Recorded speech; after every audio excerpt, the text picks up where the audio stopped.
Captain Jake Morrison stood in the center of the massive council chamber and felt the weight of 1,000 alien eyes watching him. The building stretched up so high that he could not see the ceiling through the swirling mists above. Giant pillars, made of some glowing crystal-supported walls that seemed to bend and twist in ways that hurt his human brain to look at. This was the heart of galactic power, and today it would decide the fate of his entire species. Beside him stood Dr. Lisa Grant, her hands shaking slightly as she clutched a datapad filled with scientific reports and colony statistics. On his other side, diplomat Ben Crawford kept his face calm, but Jake could see the worry in the older man's eyes. They were the 3 humans chosen to represent their species before the Galactic Council, and Jake knew they were about to face something terrible. The council members sat on floating platforms that drifted slowly around the chamber, like planets orbiting a star. The Zanari looked like living smoke given form, their bodies shifting between solid and gas as they moved. Their leader, Elder Zethmar, was ancient even by their standards, and his voice echoed in Jake's mind without using sound. The Kethver resembled giant insects with too many legs and wings that buzzed constantly. Their compound eyes reflected light in patterns that made Jake feel dizzy. The Vorthak were living crystals that sang to each other in frequencies that made human teeth ache. There were others too, species so alien that Jake had no words to describe them. Humans had been part of this council for 50 years, ever since they had developed faster than light travel and made contact with galactic civilization. It had been the greatest moment in human history, proof that they were not alone in the universe. Now Jake feared it might also mark their end. Elder Zethmar's voice filled the chamber without sound. Speaking directly into every mind present, the trial would begin. Humanity stood accused of crimes against galactic peace and stability. The evidence would be presented, and judgment would follow. The first speaker was a Kethver general whose name sounded like clicking and buzzing. Through the translation device in Jake's ear, the accusations came clearly. Humans were too aggressive, the general claimed. They had destroyed 3 pirate fleets in the past year alone, showing a level of violence that disturbed the peaceful council races. When other species faced piracy, they negotiated or paid tribute. Humans fought back with a ferocity that left no survivors. Dr. Grant stepped forward to respond, her voice steady despite her fear.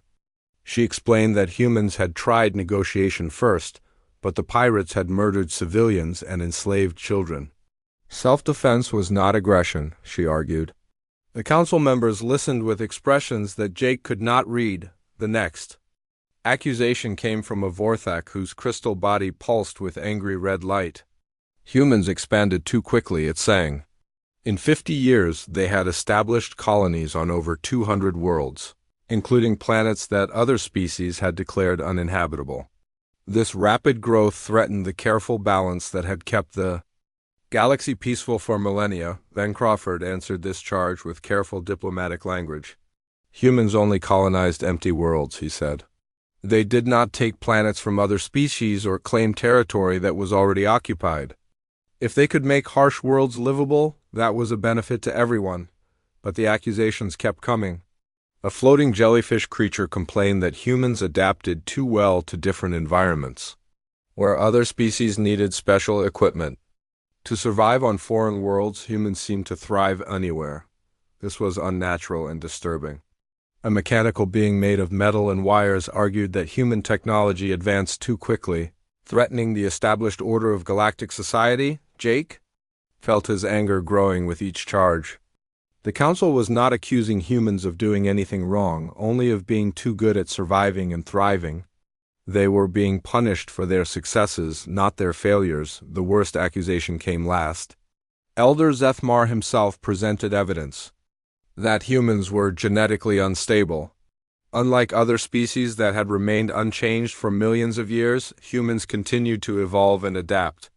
Some human colonies had already begun showing small differences from baseline humanity. This genetic flexibility was dangerous and unpredictable. Lisa Grant tried to explain that adaptation was how humans had survived and spread across their homeworld before reaching the stars. It was not a flaw but a strength that allowed them to face challenges that would destroy other species. Her words fell on deaf ears. The trial lasted 3 days, but Jake knew from the beginning that the outcome was already decided. The council had made up their minds before the first accusation was spoken. This was not a trial but a formal ceremony. To justify a decision already made, on the final day Elder Zethmar delivered the verdict. His voice in Jake's mind felt cold and final. Humanity was guilty of being a destabilizing force in galactic civilization. They were too aggressive, too adaptable, and too unpredictable to remain among the peaceful council races. The sentence was banishment. All human colonies within council space must be evacuated within 1 standard year. Human ships would be escorted to the galactic rim, far from civilized worlds. Any attempt to return would be met with complete annihilation. Humanity would be forbidden from contact with council species forever. Jake felt the words hit him like a physical blow. 4 billion humans lived in council space. They had built homes, raised families, and created entire civilizations on these worlds. Now they were being told to abandon everything and flee to the empty wasteland at the galaxy's edge. As the council members began to drift away, their judgment delivered, Jake Morrison stood slowly. His voice carried clearly through the vast chamber, and every alien present heard his words through their translators. "We will remember this day," he said quietly.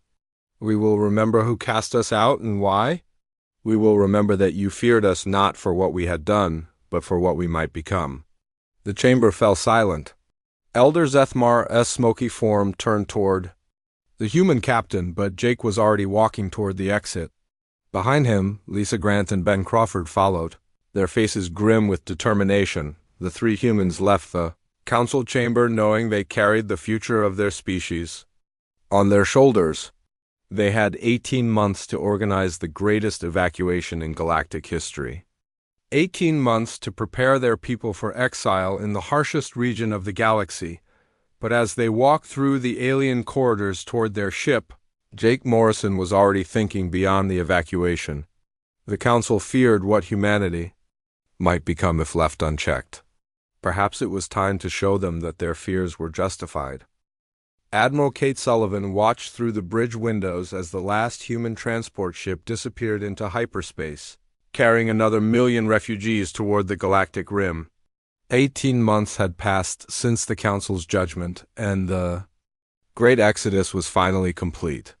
Behind them lay abandoned cities, empty farms, and the graves of those who had chosen to die on the worlds they called home rather than face exile. The refugee fleet stretched across space like a river of lights, thousands of ships carrying the displaced population of humanity, cargo vessels packed with families, military cruisers providing protection, and massive colony ships loaded with the equipment needed to build new worlds from nothing. Kate had never imagined she would command such a fleet, or that her species would need one. She turned from the window to study the holographic display showing their destination. The galactic rim was a place of nightmares, avoided by every council species for good reason. Radiation storms swept through the region constantly, born from the collision of galaxies billions of years ago. Gravity anomalies could tear ships apart without warning. The few planets that existed were hostile beyond imagination, with crushing atmospheres, toxic oceans, and weather that could kill in minutes. Dr. Henry Park stood beside the display, his weathered face showing the strain of the past months.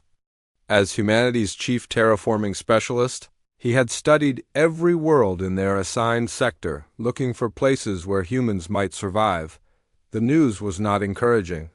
"The radiation levels alone should kill us within days," he said quietly. "Most of these worlds have gravity 3 times Earth normal. The atmospheric composition would poison every council species within hours." Admiral Sullivan nodded grimly. She had read the reports. The council had not just banished humanity to the rim, they had sent them to die. No species could survive in such conditions, and the aliens knew it. This was execution disguised as mercy, General. Rick Torres joined them at the display, his military uniform still bearing the insignia of the old Earth Defense Force. He had spent the evacuation organizing security for the refugee convoys.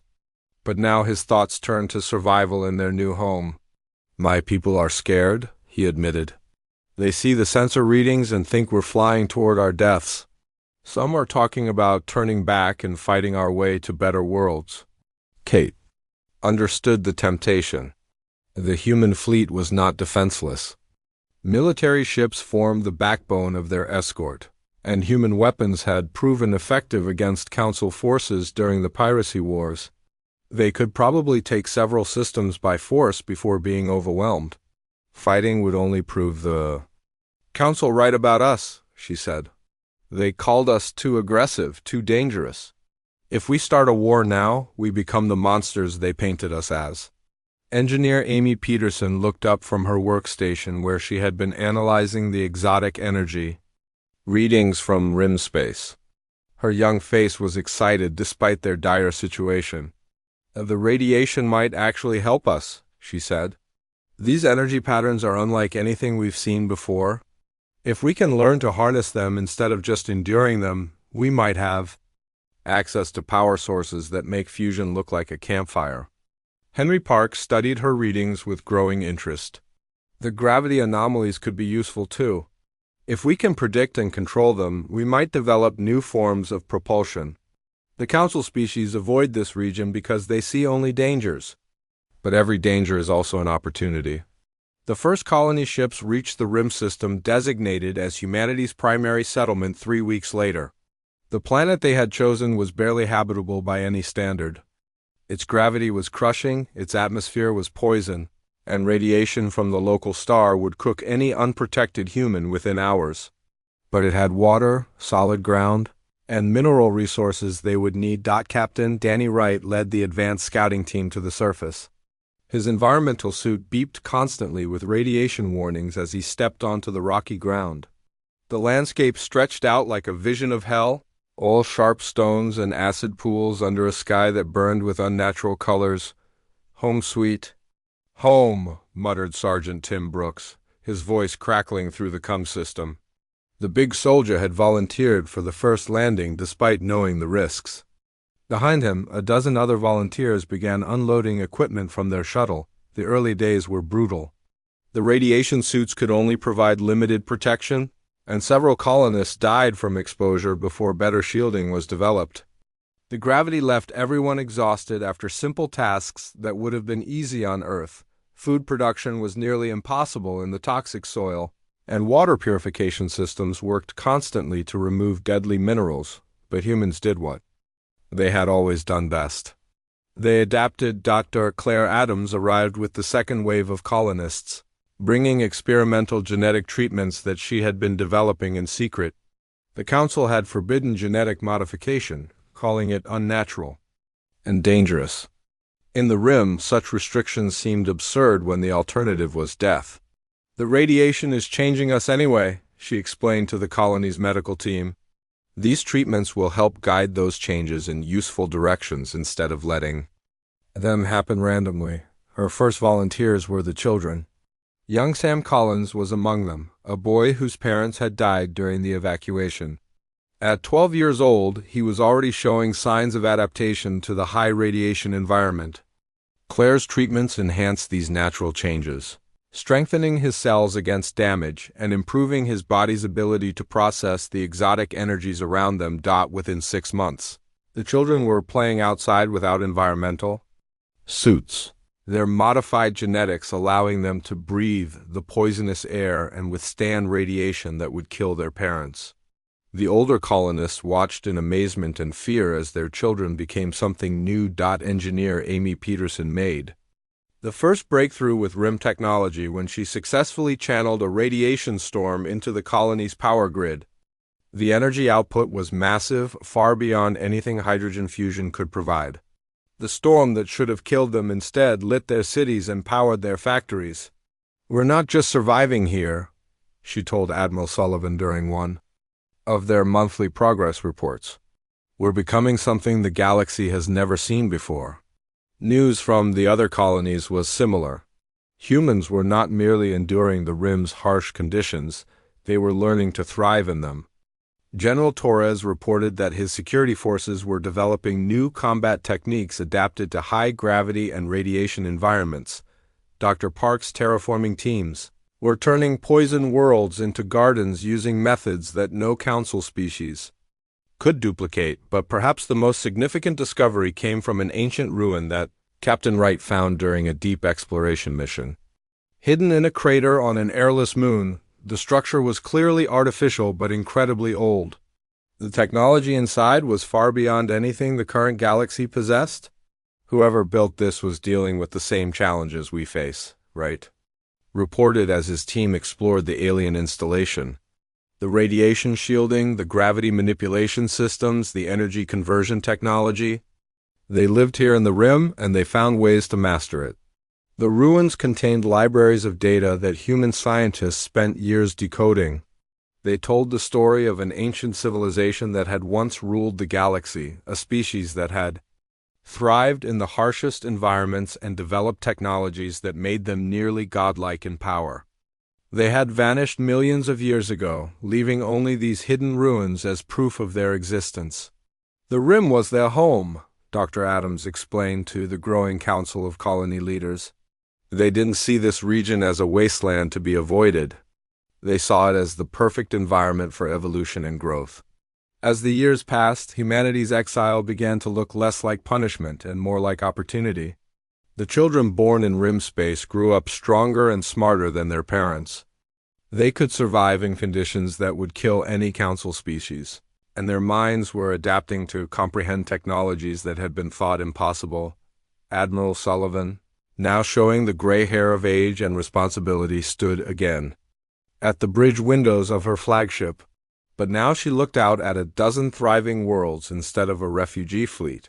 Human cities gleamed under alien suns, powered by energies that the Council had never dreamed of harnessing. The exile was supposed to destroy them. Instead, it was forging them into something unprecedented. The Council had feared what humanity might become if left unchecked. Soon, Kate thought with a grim smile, they would discover that their fears had been insufficient. Captain Danny Wright stood on the bridge of the starship Aurora and watched space fold around them like paper being crumpled by invisible hands.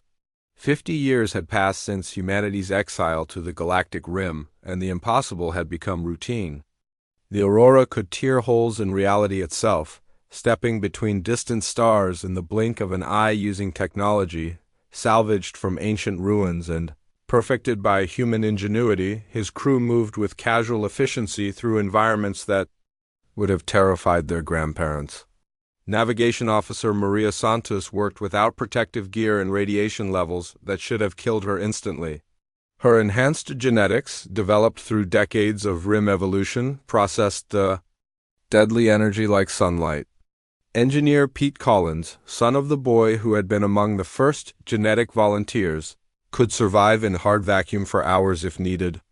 "Captain, we're approaching the target coordinates," reported Santos, her voice calm despite the fact they were traveling through a region of space where gravity behaved like a living thing. The Aurora rode the gravitational currents like a surfer on an ocean wave, using the very forces that made Rim space deadly as a highway to the unknown. Danny nodded and turned to study the display showing their destination. Another ancient ruin, the 15th they had discovered in this sector alone. Each one revealed new secrets about the vanished civilization that had once called the Rim home. Each one brought humanity closer to understanding powers that had been lost for millions of years. Dr. Claire Adams worked in the ship's laboratory, her aging hands steady as she analyzed samples from their last discovery. At 70, she looked 50, her enhanced genetics slowing the aging process dramatically. Around her, younger scientists, who had been born in Rim space, worked on projects that would have been considered fantasy by the old Galactic Council. "The genetic modifications are accelerating," she reported to Danny during their daily briefing. "Each generation adapts faster than the last. The children born on Titan Station can process dark matter with their bare hands. The radiation that forced us into exile is now a source of strength." Danny himself was proof of this evolution. Born on Earth but adapted through 5 decades of Rim exposure. He could function in environments that no baseline human could survive. His reflexes were faster, his mind could process information at superhuman speeds, and his body could withstand forces that would crush ordinary humans. The Rim had not just changed humanity physically, their technology had evolved beyond recognition. The Aurora carried weapons that could unmake matter at the molecular level, shields that existed in multiple dimensions simultaneously, and sensors that could peer through time itself. These were not improvements on existing technology but entirely new sciences. Born from necessity and ancient knowledge. Commander Lisa Beck led the ship's Marine unit, soldiers who bore little resemblance to the humans who had once served in Council space. They could leap between asteroids in powered armor that moved like liquid metal, fight battles in the heart of stars, and survive weapon impacts that would vaporize mountains. Their training took place in environments so hostile that even visiting them was considered impossible by galactic standards. "We intercepted another Council transmission," reported Communications Officer Troy Adams, his voice tight with concern. "They're talking about humanity again." Danny was not surprised. For 30 years, the Rim colonies had maintained radio silence with the outside galaxy, focusing on survival and growth. But recently, long-range sensors had detected Council Scout ships probing the edges of Rim space. The aliens were becoming curious about what had happened to the exiled humans. The transmission Troy had intercepted painted a disturbing picture. Council space was fracturing.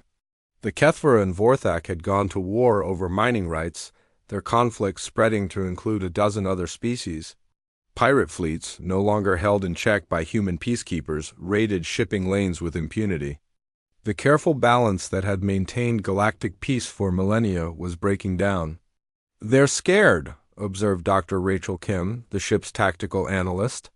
Her specialty was predicting enemy behavior, a skill that had become crucial as humanity prepared for the inevitable confrontation with their former neighbors. "The transmissions show increasing paranoia about what we might have become out here." She was right to analyze their fears. Intelligence reports from the few human agents still operating in Council space told a story of growing instability. Elder Zethmar, now ancient even by Zanari standards, had become obsessed with the human question. He pushed the Council to authorize scouting missions into Rim space, convinced that humanity posed a growing threat. The Zanari leader's fears were well-founded. Humanity had become something that the galaxy had never seen before. They were no longer bound by the limitations that constrained other species. While Council races remained essentially unchanged from their ancestral forms, humans had embraced evolution as a tool for survival and growth. Captain Nicole Davis commanded humanity's first deep space reconnaissance fleet, ships that ventured far beyond even the Rim to explore regions of space that no galactic civilization had ever reached. Her reports described discoveries that challenged every assumption about the universe. Ancient machinery that could manipulate the fundamental forces of reality. Ruins of civilizations that had transcended physical existence entirely. Technologies that made faster-than-light travel look primitive. "We're not the first species to be exiled to the Rim," she reported during a rare return to human space. "The evidence suggests that this region has been used as a dumping ground for inconvenient races for millions of years. Most died out, but some thrived. The ruins we keep finding belong to at least 6 different civilizations that made the Rim their home." This revelation transformed humanity's understanding of their situation.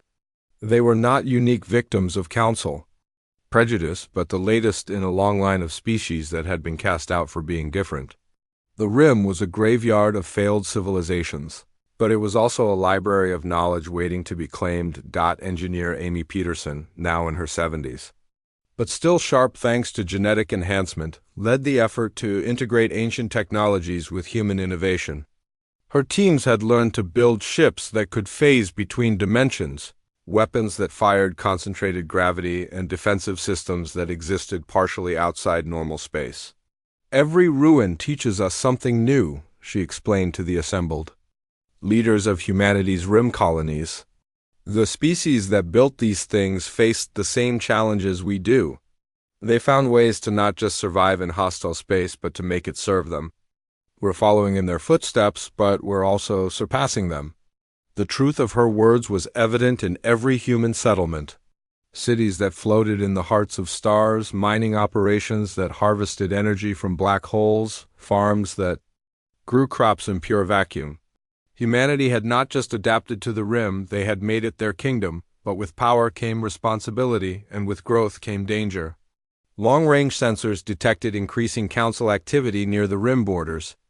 The aliens were finally working up the courage to investigate what had happened to their exiled neighbors. Scout Captain Jill Parker returned from a deep reconnaissance mission with news that confirmed everyone's worst fears. The Council was planning military action against humanity. Elder Zethmar had convinced the other species leaders that the exiled humans had become too dangerous to ignore. A preemptive strike was being organized, designed to eliminate humanity before they could become a threat to galactic stability. "They're mobilizing everything," Jill reported to the Emergency Council. Session. Battle fleets from every major species. Weapons that they've kept in reserve for centuries, even some experimental technologies that they've been afraid to test. They mean to wipe us out completely this time. Ganny Wright listened to the intelligence. Reports with a mixture of sadness and determination. 50 years ago, humanity had been cast out for being too aggressive and unpredictable. Now they faced annihilation for the crime of surviving their exile too well. The time for hiding was over. The Council's fears about what humanity might become were about to be proven correct. In casting them out, the aliens had created their own nemesis. The species that had once begged for acceptance among the galactic community was about to return. As its master, the Rim had forged humanity into something unprecedented, and now the galaxy would learn what they had created in their paranoid attempts to maintain control. The exile was ending, but not in the way the Council had intended. Admiral Peter Kane stood in the command center of the First Rim Fleet and watched as humanity's greatest military force prepared for war. 75 years had passed since the exile, and the descendants of refugees had become something that would have been unrecognizable to their ancestors. The fleet before him consisted of ships that bent the laws of physics. Crewed by humans who had evolved beyond the limitations of baseline humanity, the bridge of his flagship was a marvel of integrated technology. Ancient alien systems merged seamlessly with human innovation, creating something that neither species could have achieved alone. Around him, officers who had been born in the harshest environments known to galactic civilization worked with calm efficiency as they prepared to face the combined might of the Council. "Fleet status report," Peter commanded, his voice carrying easily through the enhanced communication systems that connected every ship in the Armada. Commander Lisa Beck appeared. On the main display, her image transmitted from the Marine assault ship Phoenix. Behind her, the loading bays were filled with soldiers who bore little resemblance to the humans who had once served in Council space. Enhanced genetics and powered armor had transformed them into living weapons capable of fighting in environments that would kill any other species. "All Marine units are ready for deployment," she reported. "We have 40,000 enhanced soldiers across the fleet, equipped with phase armor and dark matter weapons. Our drop capabilities include hard vacuum assault, stellar corona operations, and dimensional breach tactics." Peter nodded, still amazed by what humanity had become. The Marines under Lisa's command could survive direct exposure to space, fight battles inside stars, and phase through solid matter when needed. Their weapons could unmake enemy ships at the molecular level or create gravity wells powerful enough to crush entire space stations. Captain Troy Adams reported next from the Fighter Wing Command vessel. His pilots were perhaps the most dramatically changed of all human military personnel. Genetic modifications allowed them to withstand accelerations that would turn normal humans into paste, while neural implants let them interface directly with their ship's systems. "Fighter squadrons are armed and ready," Troy announced. "We have 500 enhanced pilots flying ships equipped with dimensional drives and quantum weapons. Our intercept capabilities include faster-than-light combat and multi-dimensional tactics. The fighter craft themselves were technological marvels that incorporated principles learned from ancient rim civilizations. They could phase between dimensions to avoid enemy fire, accelerate to significant fractions of light speed in seconds, and carry weapons that violated several fundamental laws of physics. Dr. Rachel Kim provided the tactical overview from her position aboard the intelligence vessel Mercury. Her analysis of Council military capabilities had shaped humanity's entire battle strategy. Council forces are gathering at the Kepler station system, she reported. Intelligence indicates they have mobilized fleets from all major species, approximately 15,000 ships total. Their technology remains essentially unchanged from 75 years ago, focused on energy weapons and conventional shields. Peter studied the tactical display showing enemy positions. The Council had indeed assembled an impressive force, drawing ships from across their territory to create the largest military gathering in galactic history. But their technology was static, unchanged for centuries, while humanity had spent decades perfecting sciences that the aliens couldn't even comprehend. They still think we're the same species they exiled, observed General Karen Stone from her position commanding the fleet's strategic forces. Their battle plans assume we'll fight, using the tactics and weapons they remember. They have no concept of what we've become. Karen was right. Intelligence reports showed that Council military planners were preparing for a conventional space battle against human forces using familiar technology. They had no idea that humanity now possessed weapons that could manipulate space-time itself, or that human soldiers could survive conditions that would instantly kill any Council species. The first engagement came sooner than expected. A Council scout force encountered Captain Nicole Davis's reconnaissance squadron while both groups were monitoring the border between rim space and the galactic core.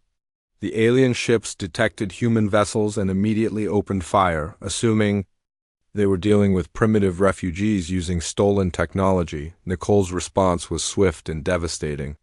Her ship simply phased out of normal space, avoiding the Council weapons entirely, then reappeared behind the enemy formation. The return fire consisted of gravity bombs that crushed 3 alien vessels into singularities and dark matter bolts that unmade 2 more at the subatomic level. The entire engagement lasted less than 4 minutes. 6 Council ships were destroyed, with no human casualties, and the sole surviving alien vessel fled back to report that humanity possessed weapons and capabilities far beyond anything in their databases. The Council leadership is in panic, reported Commander Alex Thompson from his position monitoring enemy communications. They're receiving reports that their scouting forces are being eliminated by what they're calling impossible weapons. Some species are already questioning whether this war is wise. But Elder Zethmar pushed the Council forward, convinced that humanity represented an existential threat that had to be eliminated regardless of cost. The Zanari leader's fear had grown into obsession over the decades, and he refused to consider any option other than total human annihilation. The main battle began when the Council fleet arrived at Kepler Station, a massive space facility that had once served as a neutral meeting point between different galactic civilizations. They expected to find human forces using conventional tactics and familiar technology. Instead, they faced something beyond their comprehension. Admiral Kane's fleet emerged from hyperspace, not as ships appearing in normal fashion, but as vessels that phased into reality from dimensions the Council didn't know existed. The human formation moved with perfect coordination, their enhanced crews reacting faster than alien sensors could track. "All units, engage the enemy," Peter commanded. His words transmitted instantly to every ship in the fleet through quantum communication. Systems. Remember the rules of engagement? Military targets only, accept surrender, protect civilians. The battle that followed would be remembered as the moment when humanity announced its return to galactic affairs. Council ships fired their most powerful weapons at targets that simply weren't there when the energy beams arrived. Human vessels phased through enemy formations, their weapons striking from angles that shouldn't have been possible. Captain Amy Carter's destroyer squadron demonstrated the new reality of space combat by attacking through dimensional rifts. Her ships would appear inside enemy formations, fire devastating salvos from point-blank range, then vanish before return fire could be coordinated. Council commanders found themselves fighting an enemy that could be everywhere and nowhere simultaneously. The Marine assault began when Lisa Beck's forces used personal teleportation devices to board enemy ships directly. Council security forces found themselves facing soldiers who could walk through walls, survive in hard vacuum, and move with superhuman speed and strength. The boarding actions were swift and decisive, with alien crews surrendering rather than face human Marines in close combat. Fighter pilot Troy Adams led his squadron in an attack run that showcased humanity's mastery of physics. His ships accelerated to near light speed, used temporal manipulation to slow their personal time frame, and delivered precision strikes against Council capital ships before the enemy could react. From the alien perspective, the human fighters moved like ghosts, striking without warning and disappearing before countermeasures could be deployed. The most devastating moment came when Dr. Kim's tactical analysis identified the Council command ship, a massive Zenari vessel where Elder Zethmar was directing the battle. Peter Kane made the decision to capture rather than destroy the ship. Wanting to send a message about humanity's evolved sense of justice, the assault was carried out by a single human ship, Captain Frank Wilson's Corvette Defiance, using dimensional phase technology. Wilson materialized his vessel inside the enemy ship's bridge, the Defiance's hull existing partially outside normal space to avoid damaging the alien craft. The shocked Council leadership found themselves prisoners before they could even understand what had happened. The Battle of Kepler Station lasted exactly 14 minutes. The Council's most powerful fleet was reduced to scrap metal and fleeing survivors, while human forces suffered no casualties and minimal damage. The technological gap between the species had become so vast that the engagement resembled a training exercise more than a battle between equals. In the aftermath, as Council ships retreated in confusion and terror, Admiral Kane found himself in possession of alien leaders who had spent decades planning humanity's destruction. Among the prisoners was Elder Zethmar himself, the architect of human exile, and the driving force behind the attempted genocide. Secure all prisoners and begin rescue operations for Council survivors, Peter ordered, his words broadcast to the entire fleet. We came here to defend ourselves, not to become the monsters they painted us as. Fleet Admiral Greg Harrison stood in the ruins of the old Council chamber where his species had been condemned to exile 75 years earlier. The great building showed signs of the war that had just ended, with blast marks on the crystal walls and broken platforms floating aimlessly through the vast space.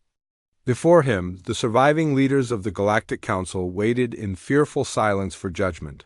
Elder Zethmar, the ancient Zenari who had orchestrated humanity's banishment, looked smaller somehow in defeat. His smoky form flickered with uncertainty as he faced the descendant of the species he had tried to destroy. Around him, representatives of the Kethver, Vorthok, and other Council races displayed the alien equivalent of terror.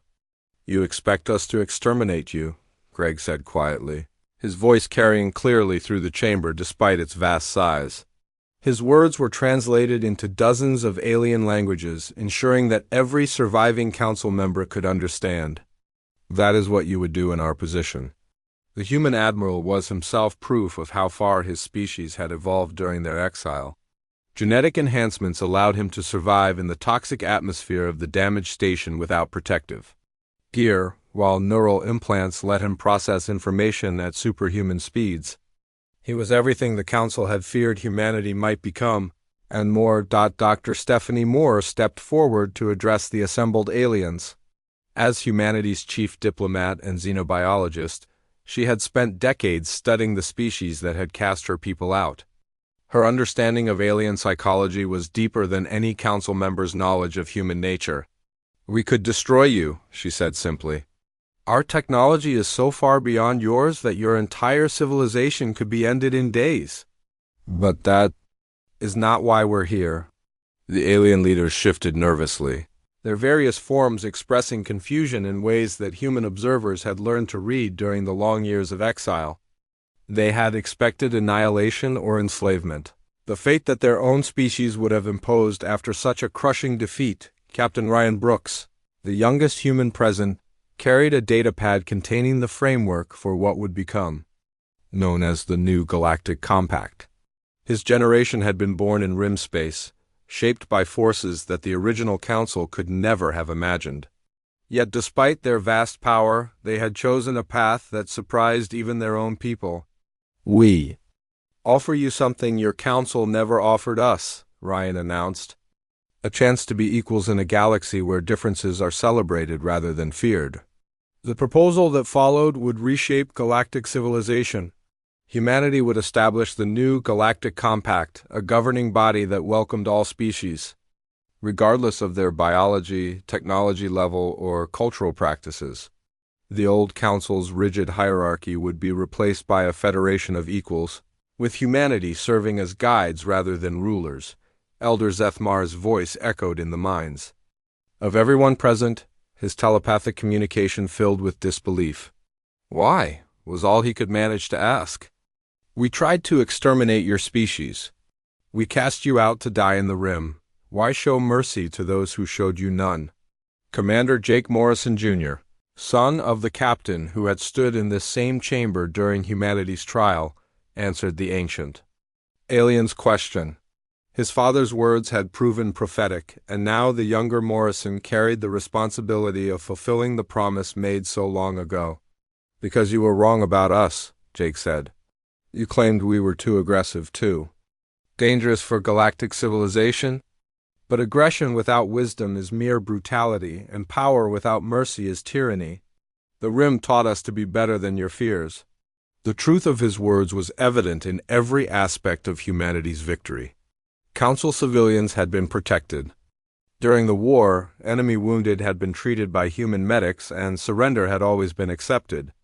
The species that had once been feared for their violent tendencies had demonstrated restraint and honor that shamed their former enemies. Engineer Chloe Turner presented the technological sharing agreement that would transform the galaxy's understanding of physics and engineering.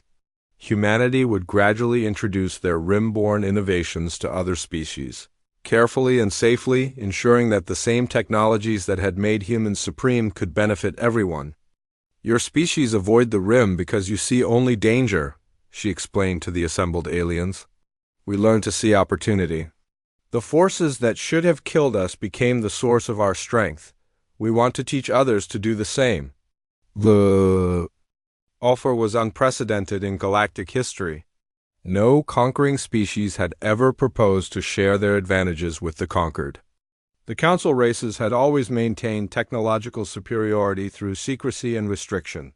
Humanity was offering to do the opposite. Not every species accepted immediately. Some of the more prideful races, particularly among the Kethver, military caste, chose exile rather than submit to human leadership. Others, like the Vorthok collective consciousness, required extensive negotiations before agreeing to join the new order, but many species embraced the opportunity to be part of something greater than the old council's rigid hierarchy. The peaceful Altarians, who had always been marginalized in council politics due to their pacifist nature, became enthusiastic supporters of human ideals. The machine intelligence known as the Nexus found common ground with humanity's embrace of technological evolution. The Zenari proved to be the most complicated case. Elder Zethmar's obsession with human danger had driven much of the anti-human sentiment in the old council, but younger members of his species were fascinated by humanity's transformation. They began to see the Rim not as a place of exile, but as a laboratory for evolution.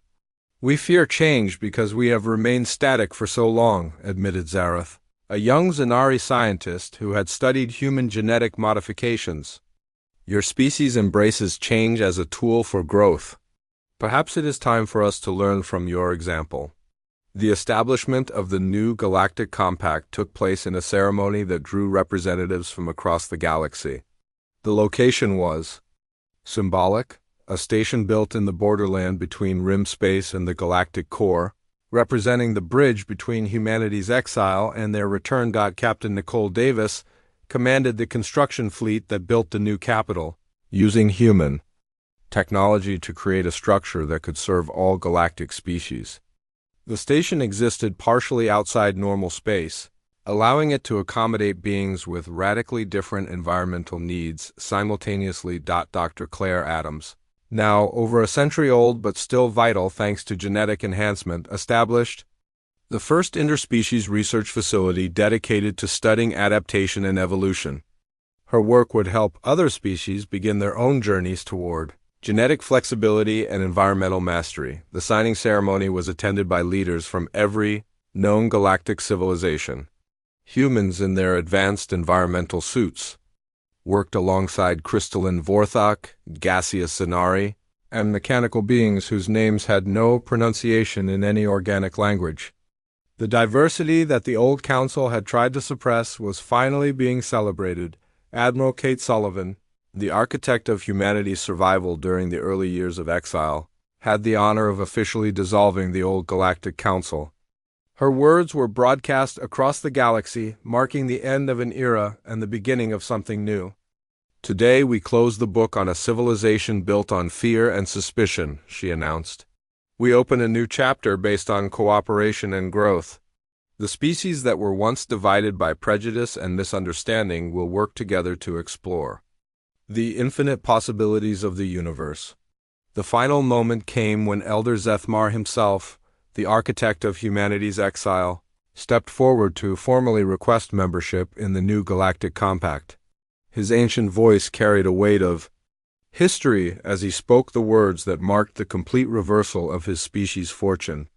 The Zenari Collective requests admission to the new Galactic Compact under human guidance, he said. We acknowledge our errors and seek to learn from those we wronged. Fleet Admiral Harrison accepted the request with the same calm dignity his species had shown throughout their unlikely rise to power. The circle was complete. The exiled had become the rulers, but they had chosen to rule with wisdom rather than vengeance. As the ceremony concluded and the new era began, humanity looked out at a galaxy transformed by their journey from outcasts to leaders. The rim still called to them, its harsh beauty and infinite challenges representing the frontier where impossible things became routine. But now they were not alone in facing those challenges. The species that had feared human aggression had learned to appreciate human courage. Those who had worried about human unpredictability had discovered the value of human adaptability. The galaxy that had once cast them out now looked to them for guidance in facing an uncertain but promising future. The exile was over. The age of human leadership had begun. And the universe, whether it had intended to or not, had become a better place for the lesson learned from humanity's long journey home.